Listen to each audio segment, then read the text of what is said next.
Good evening, everybody. I'm Taryn Merkel, the Chief of Civil Rights for the Civil Rights Unit at the United States Attorney's Office for the Eastern District of New York. I have been one of the sort of members of the task force for many years now. Probably the entire time the task force has existed. So thank you all for coming, and every year this event gets bigger and bigger, and it's really rewarding to see that. So as Ms. Gregory indicated, tonight we're very lucky to be hearing from B.J. Kling, who is a clinical psychologist and lawyer. Dr. Kling has been working as a forensic psychology expert in New York City since completing her postdoctoral certificate in psychiatry at USC in 1982. She has both a PhD in clinical psychology and a JD, so a very qualified person to be talking to us about trauma and sexualized violence. And I look forward to hearing your perspectives, and thank you for your time.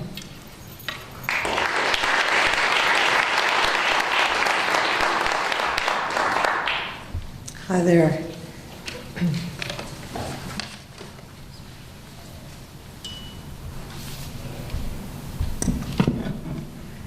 So, can everyone hear me? Is this at the right adjustment? So, tonight I'm going to talk to you about a really unusual phenomenon that can be very troublesome that's called traumatic bonding. And so I named this talk Sex Trafficking, Abuse, and Traumatic Bonding. And it really refers to all kinds of abuse and the kind of psychological, really paradoxical effect that it has on the victims. So, just as an introduction to my introduction. One of the questions that has always been hard to answer is, why doesn't she just leave? The question is asked of all victims of abuse, including domestic violence and sex trafficking. As long as the victim, almost always a woman, is not a prisoner or a sex slave, in the case of sex trafficked immigrants with no papers or English language facility, people think, why can't she just walk away? This view is actually victim blaming, that is, looking at the problem of the victim instead of the perpetrator, but it's actually a very common reaction. When we hear about abuse, we think, I would never take that. I would leave. Why doesn't she?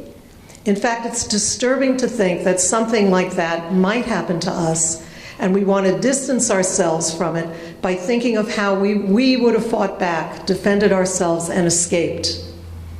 Of course, realistically, it's difficult to leave most situations where you are involved with another person. There are practical considerations. Do I have any money to escape and live on my own? Where can I go? Will the perpetrator come after me and kill me? Will he come after my family? There are also normal interpersonal considerations, just as there would be in any close relationship. There are mixed feelings. There have been good times as well as bad times. But if there has been abuse, and if there also has been from time to time love, warmth, and kindness, then you have a very special psychological situation, one that makes it extremely difficult to get out. It's called traumatic bonding.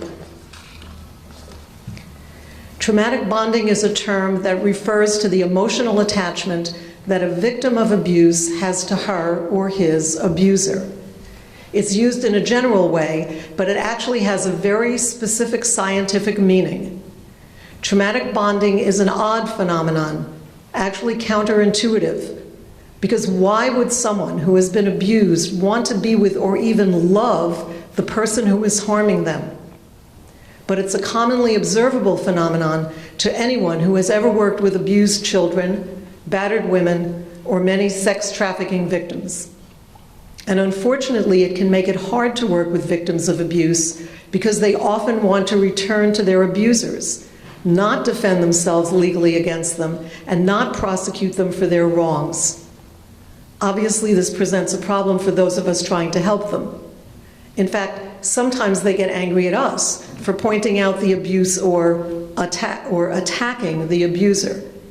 And of course, we get angry at them for, as we experience it, not letting us defend them and re-victimizing themselves. But what is traumatic bonding really?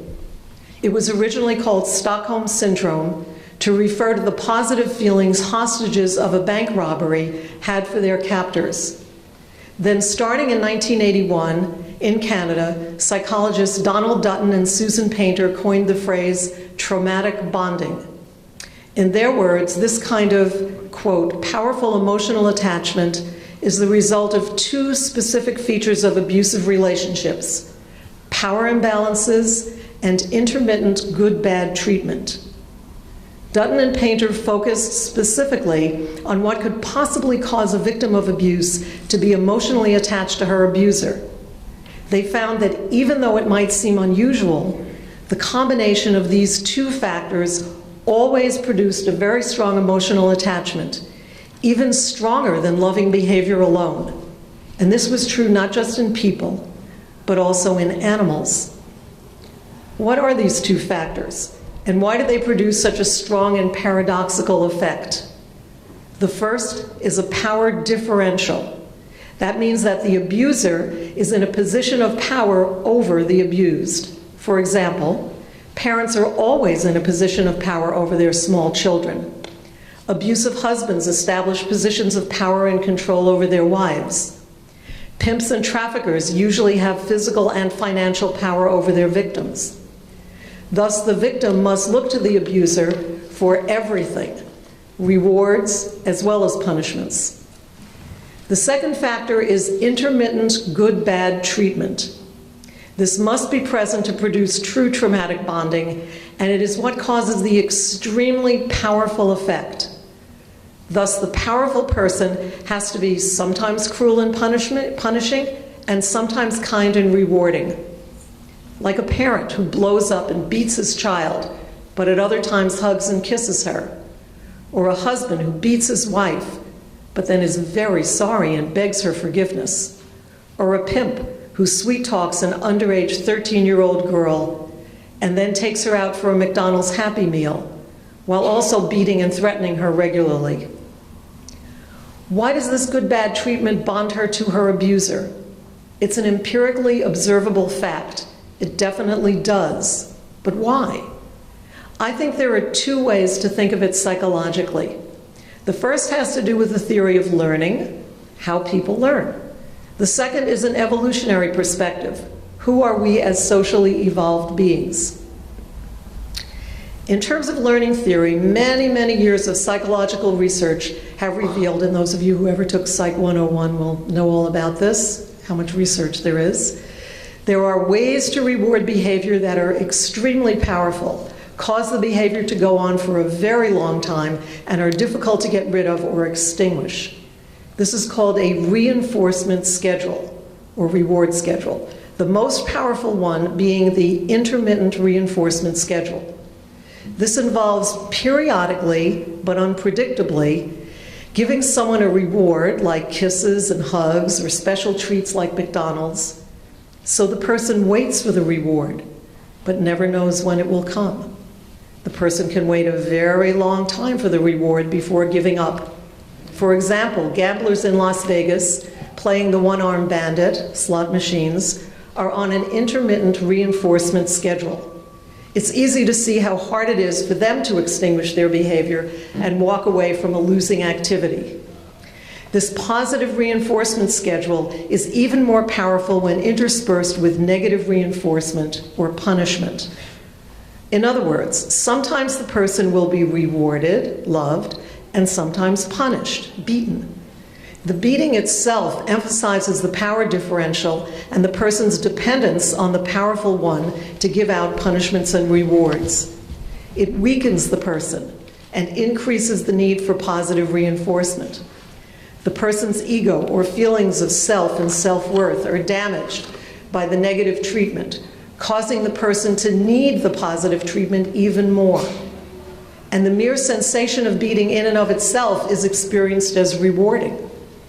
Thus, in terms of learning theory, intermittent good-bad treatment causes the person to look to and depend upon the powerful person who metes out the rewards and punishments, and to look to them for a very long time. It effectively trains the person to be attached to the abuser. The second theory is to try to explain this phenomenon is the evolutionary perspective.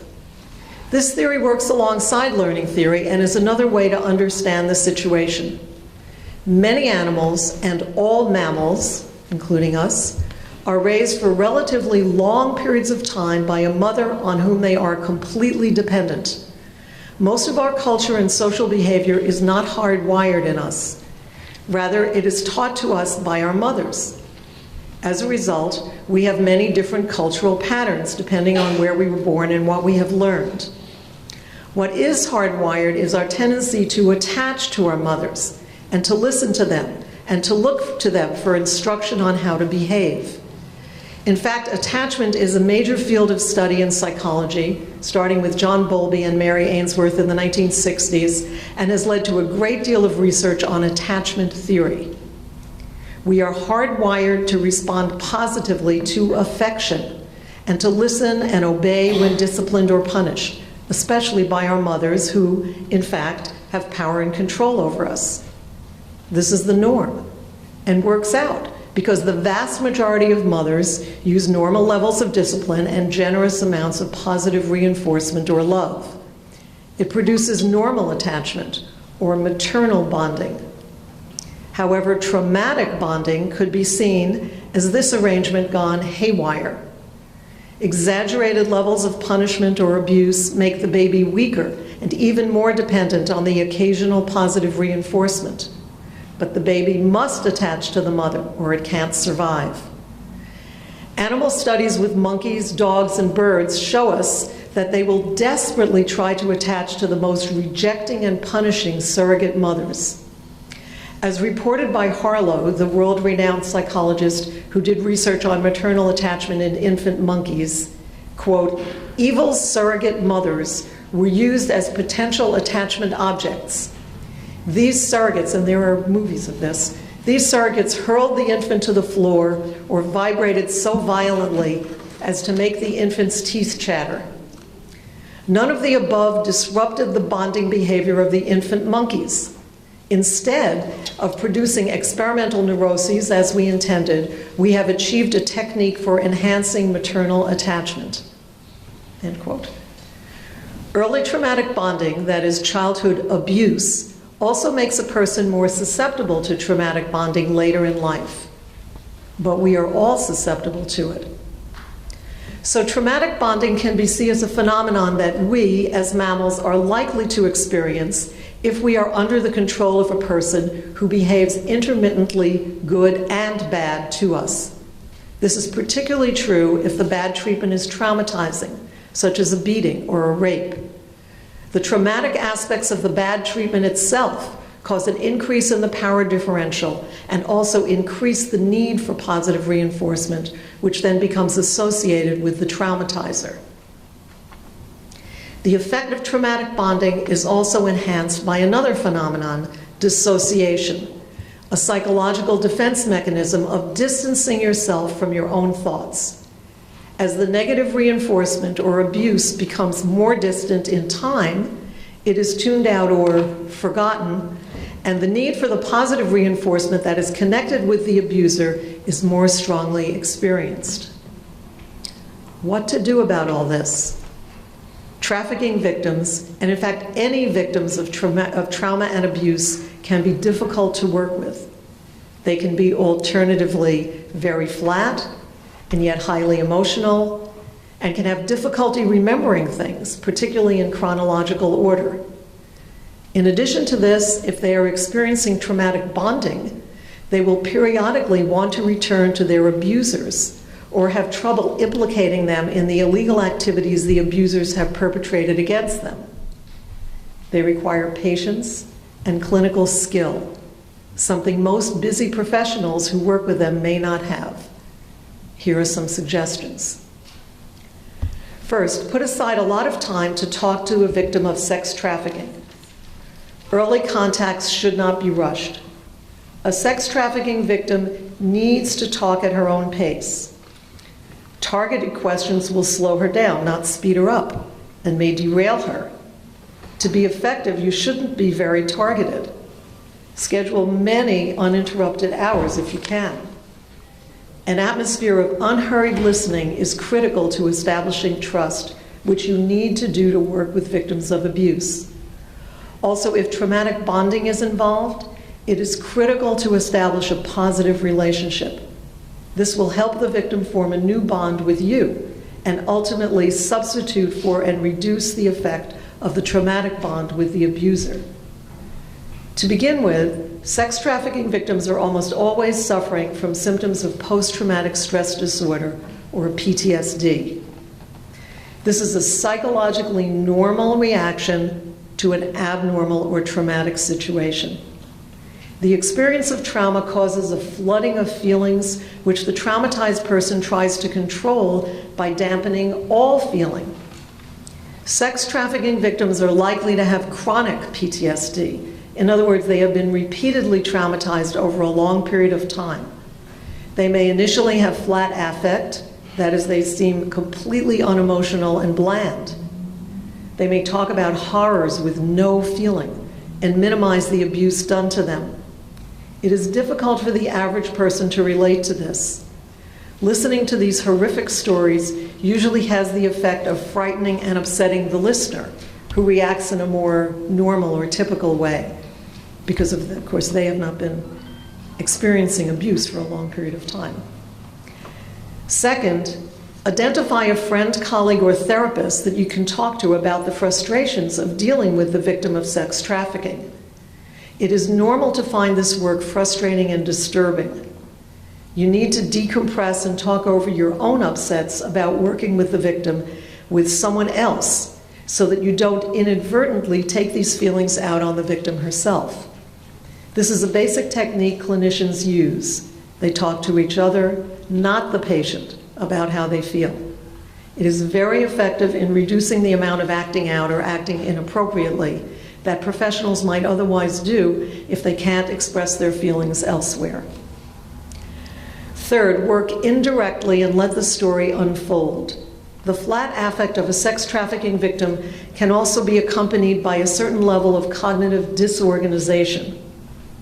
PTSD affects your ability to think. There is often amnesia for some of the events and also difficulty getting the timeline straight. It can be very frustrating to deal with meandering stories that also seem contradictory in many places. This is particularly frustrating for lawyers. Clinically speaking, it is not effective to go over inconsistencies in detail, especially not initially. The better approach is to gradually pick up threads of information as the victim talks and gradually reintroduce them into the conversation in a non-threatening way. For example, when you hear some puzzling information in the middle that contradicts something at the beginning, you can simply ask to hear more about it. Oh, so tell me more. The gradual talking and unfolding is the only way to get the information ultimately. Otherwise, the client will become frightened and may hide and gloss over lots of details or feel attacked and confused for making a mistake and shut down altogether. Fourth, expect periodic emotional outbursts and try to stay calm yourself. Paradoxically, while the sex trafficking victim may be emotionally flat long into the interview, you may unexpectedly come upon some piece of information that is upsetting to her or triggers other memories for her. She may suddenly burst into tears and cry uncontrollably, sometimes for a long time, for no reason apparent to you. So outbursts of extreme emotion should be expected by you and may seem to come out of nowhere. The intensity can be frightening to you as the listener, and you may have strong reactions to this outburst of feeling. It is important to stay calm and to be quietly reassuring. Be a steady, calming influence. Don't quickly end an interview out of consideration for the victim's feelings. Sitting quietly with the victim of sex trafficking at these points until the emotional storm is passed is usually a good idea. It's also a good idea to keep lots of tissues handy. Here too, talking to friends and colleagues later about it is helpful in keeping yourself calm generally. People don't usually focus on the emotional well-being of the people trying to help people who are upset. Fifth, in sum, set up a positive, very supportive relationship with the sex trafficking victim. It's extremely important when dealing with sex trafficking victims, and in fact all victims of trauma, to make the relationship with you safe and positive. These people are in extreme need of this, and it is fundamental to establishing a working relationship with them. At a basic level, it enables you to get all the information you need to help. And where a victim is traumatically bonded to her abuser, it can help to gradually reduce the attachment that she has to him by providing a new, more positive attachment to counteract it. It can also be helpful to gently remind your client, who after a while forgets how bad the abuse was, what actually happened to her. The last topic in my talk deals with the use of mental health professionals to help in any work with sex trafficking victims. Mental health professionals, for example, include psychologists, psychiatrists, and social workers. I believe that mental health professionals are an invaluable resource in this area. First, most sex trafficking victims are traumatized and need psychological care to deal with their symptoms, some of which can be very severe. It's not unusual for them to be actively suicidal. Therefore, some direct form of counseling for them is essential. In addition, as they receive treatment and their symptoms lessen, it will be easier for them to talk about their situation.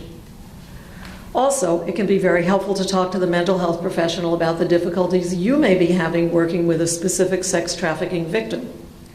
Also, as mentioned above, it can be a good place to vent your frustrations with the mental health professional and not with the victim. Lastly, it can be very useful to have mental health professionals as expert witnesses if you have to go to court to explain to a judge or jury the very counterintuitive behavior of traumatic bonding. As mentioned at the beginning, the behavior of a sex trafficking victim who is traumatically bonded to her pimp looks like she is recanting to the average judge or juror. It makes the sex trafficking victim look like she freely entered into the relationship with her pimp, for example, and is freely choosing it now. In order to see traumatic bonding in its true light, a professional explanation of the patterns of trauma in a sex trafficking situation is needed. An expert can demonstrate with research findings how the trauma, rapes, and beatings, combined with the power differential and the intermittent good-bad treatment, psychologically attach the woman to her abuser beyond her control and usually beyond her understanding as well. In this way, although the sex trafficking victim may be acting automatically and without understanding, the judge or jury is better equipped to understand the traumatic bonding that has occurred, which explains her otherwise unsympathetic and self-incriminating behavior. That's it. Thank you.